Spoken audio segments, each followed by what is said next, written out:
So a police caliber dog is going to be typically a little bit more unhinged, more pressure, more independent thinker, not all about the handler, but more about, how do I get this suspect? How do I bite this decoy? I'm never going to let go. High defense, high prey drive. And then sport dogs are typically a little bit more high prey drive over high defense. Defense being, a little mean in nature.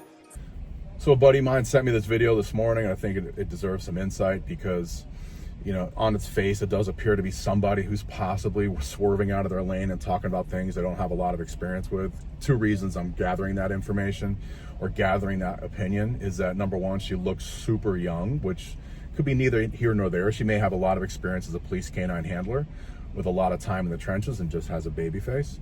And the other thing too is she's talking about police dogs operating in defense, which for me is not a drive that's functional for a police dog. Defense is rooted in fear and self-preservation.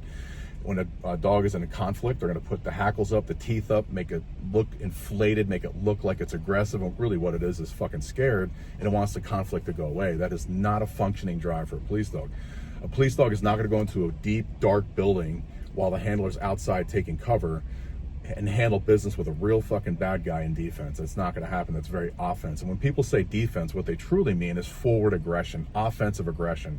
That's got the look and the excitement and the enthusiasm of prey behavior, but with a lot of fucking intensity and emotional hate to go down range and handle business. So that's the other thing too. And the other thing she's talking about is police dogs not letting go and whatever word she used too. And there's an element of truth to that. Yeah, I travel coast to coast, and outing is an issue I work on a lot with capping and leaking and things like that too. So, the dog I'm going to show you at the end of this clip is my second police dog. It's here tatted on my arm to memorialize him forever. And an amazing police dog. He had north of 70 bites and handled business with a lot of bad people on the streets of South Florida. And if you watch this video, Decoys it's a training video. It's not a live bite, but I'll add some live bite footage too.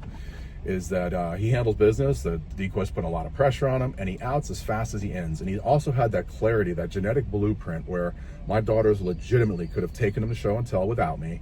He would have given the kids his belly rub, scratching and loving, and then he could have handled business on the street like any police dog I've ever been around or had contact with. So, if she doesn't have experience on these topics, man, it's a little disheartening because it puts a little black eye on the entire industry with, information like this gets leaked out to the masses, and it's just a bad look for the industry. So if this is the case where she's just kind of trying to add content and create a little engagement for herself, I would suggest that she picks another lane to stay in, because when you step outside your avenue of expertise, you're gonna get smacked. You're gonna get fucking punked and criticized. So again, it's just a bad look, right? She may be a fantastic trainer. I could be way off on her experience, but I don't know who she is. I don't have any idea what her background or experience is, but if somebody knows her, have her reach out to me. I'm always down for discussion. But the bottom line for me is always stay in your lane.